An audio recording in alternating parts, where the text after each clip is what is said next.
নীলমাধব দর্শন জন্য আসছে। এখনই নীলমাধব মন্দির মধ্যে আছে। আগে মন্দির ছিল না, গুহার মধ্যে নীলমাধব ছিল। যে গুহার মধ্যে নীলমাধব ছিল, ওই গুহাটার নাম ছিল ব্যাঘ্র গুহা। সে সময় যে গুহাটার এখন যে মন্দিরটা হচ্ছে, একটা পাহাড়ের উপরে আছে। ওই পর্বতটার নাম হচ্ছে ব্রহ্মাদ্রি। ব্রহ্মাদ্রি ওই পর্বতটার নাম তার জন্য হইল, আগে যখন মর্ত্যলোকে বিষ্ণু পূজা হইল, নীলমাধবকে ব্রহ্মা 1000 বরস পুজো করছিল। তার জন্য এই পর্বতটার নাম হইল ব্রহ্মাদ্রি। আগে নীলমাধবকে ব্রহ্মা পূজা করছিল, তারপরে নারদ মহর্ষি পূজা করলো, তারপরে বিশ্বাবসু সবর পূজা করলো, আর এখনই ব্রাহ্মণ লোক পূজা করছে। আগে তো এখানে বাড়ি ছিল না, সব জায়গায় জঙ্গল ছিল। জঙ্গলে যত লোক ছিল ওনাকে সবর লোক বলা যায়। ওই সবর লোকরা রাজা ছিল বিশ্বাবসু। বিশ্বাবসু সবরই জানে কি ভগবান নীলমাধব কোথায়, আর কোনো সবর লোক জানে না। যে সময় বিশ্বাবসু সবর পুজো করছিল, অবন্তী নগরে রাজা ছিল ইন্দ্রদ্যুম্ন। ইন্দ্রদ্যুম্ন পুরী ধামে একটা মন্দিরটা বনেছিল। ওই মন্দিরটা হচ্ছে ওটাকে ইন্দ্রদ্যুম্ন রাজা বনেছিল। ওই মন্দিরটা বনেছিল, মন্দিরের মধ্যে কোনো বিগ্রহ ছিল না। ওই বিগ্রহটা কোথায় নিয়ে আসবো জিজ্ঞাসা করবার জন্য ইন্দ্রদ্যুম্ন রাজা চলে গেল ব্রহ্মাজির কাছে ব্রহ্মলোক। আর ব্রহ্মাজিকে বললো যে আমি একটা মন্দির বানাইছে, মন্দিরের মধ্যে এখনো কোনো বিগ্রহ নাই, আমি ভগবান বিষ্ণুকে স্থাপন করতে চাই, ওই ভগবান বিষ্ণুর বিগ্রহটা কোথায় নিয়ে আসবো। তো ইন্দ্রদ্যুম্ন রাজাকে ব্রহ্মা বললো যে আপনার মর্ত্যলোকে চলে যাও। মর্ত্যলোকে ব্রহ্মাদি পর্বতে ব্যাঘ্র গুহার মধ্যে স্বয়ং বিষ্ণু নীলমাধব নামে পুজো হচ্ছে, ওনাকে নিয়ে আসো আর বিগ্রহটা স্থাপন করে দাও মন্দির মধ্যে। তো ইন্দ্রদ্যুম্ন রাজা ব্রহ্মলোককে মর্ত্যলোক চলে আসলো। মর্ত্যলোক চলে আসলো, ওকে জানে না ব্রহ্মাদি পর্বতটা কোথায় আছে, আর তার মধ্যে গুহার মধ্যে নীলমাধব। ব্রহ্মাদি পর্বতে নীলমাধব সন্ধান করার জন্য ওনার যে চারো মন্ত্রী ছিল, ওনাকে চারো দিককে পাঠাই দিল নীলমাধব সন্ধান করে দেয়। ওনার একটা ব্রাহ্মণ মন্ত্রী ছিল, তার নাম হচ্ছে বিদ্যাপতি। বিদ্যাপতি নীলমাধব সন্ধান করতে করতে পশ্চিম দিকে হেঁটে হেঁটে চলে আসছে পশ্চিম দিকে। যে সময় বিদ্যাপতি নদীর কাছে কাছে হেঁটে হেঁটে চলে আসছে জঙ্গল মধ্যে দিয়ে, যে বিশ্বাবস সবর নীলমাধবকে পুজো করছিল, বিশ্বাবস সবরের একটা মেয়ে ছিল। মেয়ের নাম হচ্ছে ললিতা। ললিতা কি করছে, আপনার আখের চোখ বাঁধে নিয়ে আপনার সাথীর সাথে নদীর কাছে খেলছে। তো ললিতা তার চোখটা কিন্তু দেখতে পারে না। সে সময় বিদ্যাপতি নীলমাধব সন্ধান করতে করতে হেঁটে হেঁটে চলে আসছে নদীর কাছে কাছে। তো ললিতা কি করলো, আপনার সাথী ভাবি নিয়ে বিদ্যাপতিকে স্পর্শ করে দিল। সবর জাতির নিয়ম ছিল, সবর মেয়ে যে পুরুষকে স্পর্শ করবো তার সাথে তার বিয়ে হবে। ললিতা যে বিদ্যাপতিকে স্পর্শ করে নিল, বিদ্যাপতি ব্রাহ্মণ হলে মধ্যেও সবর মেয়ের সাথে ওনার বিয়ে হলো। বিয়ে হওয়ার পরে বিদ্যাপতি ঘর জামাই মনে বিশ্বাবসুর বাড়িটাকে থাকলো। সবাই দিনকে সকালে যে বিশ্বাবসু পূজা করছেন চলে আসে নীলমাধবকে, ওনার আগে দেবতা লোক আসে নীলমাধবকে পুজো করছিল। ওই যে প্রসাদটা নিয়ে আসলো, ওই প্রসাদটা নিয়ে আবার চলে যায় না, প্রসাদটা এখানে রেখে দিয়ে ওই স্বর্গলোক চলে যাচ্ছিল। বিশ্বাবসু সবর যে দেবতা লোকের পরে পূজা করার জন্য আসে, ওই প্রসাদটা নিয়ে বাড়ির লোককে খাবার জন্য দিয়ে। ওই তো জঙ্গলের লোক ছিল, ওই এমনি প্রসাদ খেয়েছে। যে বিদ্যাপতি ওনার ঘর জামাই হয়েছে, ওই তো ব্রাহ্মণ ছিল, ওই যে প্রসাদটা খেলে ওনার মধ্যে সন্দেহ হলো যে এটা তো বিষ্ণুর প্রসাদ, তো আমি যে ভগবানকে খুঁজতে আসছে এখানে কোথায় ভগবান বিষ্ণু আছে। তো বিদ্যাপতি কি করলো, আপনার পত্নী ললিতাকে বললো কি তোমার বাবা সবাই দিন সকালে কোথায় চলে যাচ্ছে, রাত্রে যে সময় চলে আসছে আপনার হাতে অত সুগন্ধিত প্রসাদ নিয়ে আসছে।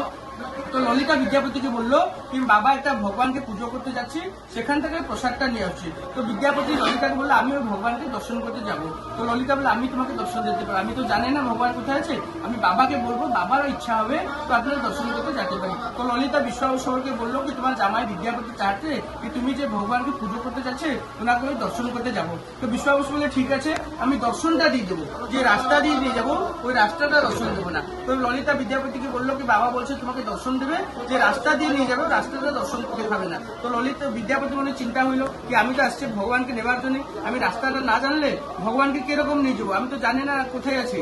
তো বিদ্যাপতি কি করলো, ললিতাকে বললো ঠিক আছে আমি রাস্তাটা দেখবো না, আমার একটা সত্য, আমি যখন ভগবানকে দর্শন করবো আমার হাতে তো কিছু নাই, খালি হাতে চলে আসছে, যখন ভগবানকে দর্শন করা যাবে ওনাকে কিছু দান করা যাবে, কিছু সমর্পণ করা যাবে, আমার হাতে তো।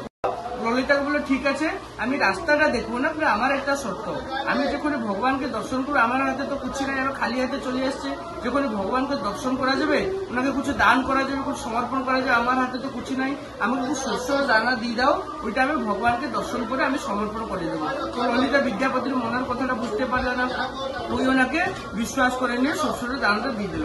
তো বিদ্যাপতি যখন চলে আসলে ওই যে শস্যের দানাটা দিয়েছিল, বিশ্বাবসু বিদ্যাপতি আখের চোখ বাঁধি নিয়ে ওনাকে নিয়ে আসলো। তো বিদ্যাপতি কি করছে, যে শস্যের দানাটা একটা কাপড়ের মধ্যে রেখে এটা ফুট করে নিয়েছি, যে মাঠ দিয়ে চলে আসছে ওই শস্যের দানাটা ফেলতে ফেলতে চলে আসছে। যখন নীলমাধব কাছে চলে আসলো তো দর্শন করলো অপূর্ব দর্শন। আপনার যত স্তরে বিষ্ণু ভগবান দর্শন, হাতে কি ধরছে, চতুর্ভুজ ভগবান কি ধরছে, শঙ্খ চক্র গদার পদ্ম। লেকিন এখান থেকে যে নীলমাধব আছে চতুর্ভুজ ভগবান, উপর দোনাতে শঙ্খ আর চক্র ধরছে, তলে গদাপদ্ম নাই, লক্ষ্মী আর সরস্বতী মাথার উপরে হাত দিয়েছে। আপনার যে কাজ করলে শরীর থেকে দাম বেরোচ্ছে, সেরকম নীলমাধব বাউন চরণ থেকে সবসময় গঙ্গা বেরোচ্ছে। গঙ্গা আগে বিষ্ণুর চরণে ছিল, গঙ্গাকে মহারাজ ভগীরথ ওই মর্তলোকে নিয়ে আসলো। সেই গঙ্গা এখানে যে চন্নামটা ছিল, ওটা ভগবান চরণে গঙ্গাটা বেরোচ্ছে। তো দর্শন করে নেওয়ার পরে বিশ্বাবস আবার বিদ্যাপতি আঁখে চোখ বাঁধি নিয়ে ওনাকে আপনার বাড়ি থেকে নিয়ে গেল। এরকম কতদিন চলে গেল। যে সময় বৃষ্টির সময় হইলো, ওই যে শস্যটা দানাটা ফেলছিল, ওইটা গাছ হয়ে ফুল হইলো। তো বিদ্যাপতি কি করলো, এটা পূর্ণমীর রাতে ওই শস্যর গাছকে লক্ষ্য করে নীলমাধব নেবার জন্য এখান থেকে চলে আসলো। যেটা নেবার জন্য ধরে নিয়েছে, শূন্যবাণী আকাশবাণী হইলো কি আমি তোমার সাথে যাবো না, আমি আবার নির্দেশে তিনটা কাঠ যায় মহানদীতে, নদী আছে মহানদীতে ভাসে যায়, বাঙ্কি মহানতে লাগে। যখন সমুদ্র আর মহানদী মিলন যে বাঙ্কি মহান বলা যায়, সেখান থেকে লাগবো। তো তিনটা কাঠ কিনবে, তুমি বিগ্রহটা বানাবো। তো ভগবান কি মনুষ্যকে সবাই খুব সহ্য করবে, যার মনে গর্ব অহংভাব চলে আসবে ভগবান সহ্য করবে। তো বিদ্যাপতি মনে অহংভাব চলে আসলো কি একটা ছোটা ঠাকুর আমি অকেলে ভগবানকে ছোটা ভাবে নিল। তো ওনার সাথে বলে ভগবান জানে না, ওই নির্মাণ নির্দেশে তিনটা কাঠ যায় বাঙ্কি মানতে লাগলো।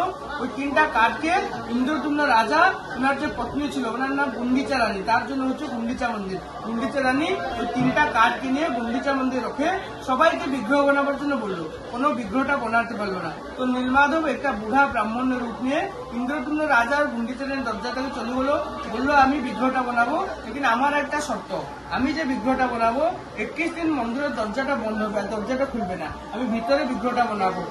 তো নীলমাধব নির্দেশে তিনটা কাঠ চলেছে, একটা বুড়া ব্রাহ্মণ রূপ নিয়ে নীলমাধব ইন্দ্রদুম্ন রাজা গুন্ডিচারের দরজাটা করলো, আর বিগ্রহটা বানাতে 21 দিন সময় বললো কি আমি 21 দিন দরজাটা ভিতরে বন্ধ হবে, দরজাটা আমি ভিতরে কাজ করবো। তো ওই বুড়া ব্রাহ্মণকে ইন্দ্রদুম্ন রাজা গুন্ডিচারানী দরজার ভিতরে দরজা বন্ধ করে রেখে দরজাটা বন্ধ করে, সবাই দিন ইন্দ্রদুম্ন রাজার গুন্ডিচারানী দরজা সে শুনলে যে ভিতরে কাজ করে শব্দ 14 দিন ভিতরে শব্দটা হইলো, 15 দিন ভিতরে শব্দটা না হইলো, ইন্দ্রদুম্ন রাজা গুন্ডিচারানী মনে সন্দেহ হইলো কি বুড়া ব্রাহ্মণ ভিতরে মারা গেল, আমাকে ব্রহ্মহত্যার দোষ লাগলো, তার যে 15 দিন দরজাটা খুললো। এমনি হাত নেই পাও নেই, জগন্নাথ ও বলভদ্র সুভদ্রা বিরাজমান। নীল মাধব, নীল হইল জগন্নাথ, মা হইল সুভদ্রা, আর ধব হইল বলভদ্র। একটাই ব্রহ্মের তিন ঠাকুরের কলিযুগের জন্য পূজা হচ্ছে। আপনার যতবার জগন্নাথ দর্শন করুন, নীলমাধব দর্শন না হইলে জগন্নাথ দর্শন সম্পূর্ণ হবে না। আজকে আপনার জগন্নাথ দর্শন সম্পূর্ণ হইল। ওই মহানদীতে স্নান, নীলমাধব দর্শন হয়েছে কোটি জন্ম। আপনার তো আগে চলে আসছে, দর্শন করে নিয়ে সবাই মন্দির একটু মহানদী দিয়ে মাথায় জল ছিটা নিয়ে তারপরে বাড়ি চলে যাবো। বলো নীলমাধব ভগবান কি, जगन्नाथ ठाकुर की, सुभद्रा मैया की, बलभद्र भैया की, अपने अपने गुरुदेव की, विश्वा बसु की, विद्यापति की, ललिता देवी की, महानदी की। एखान तो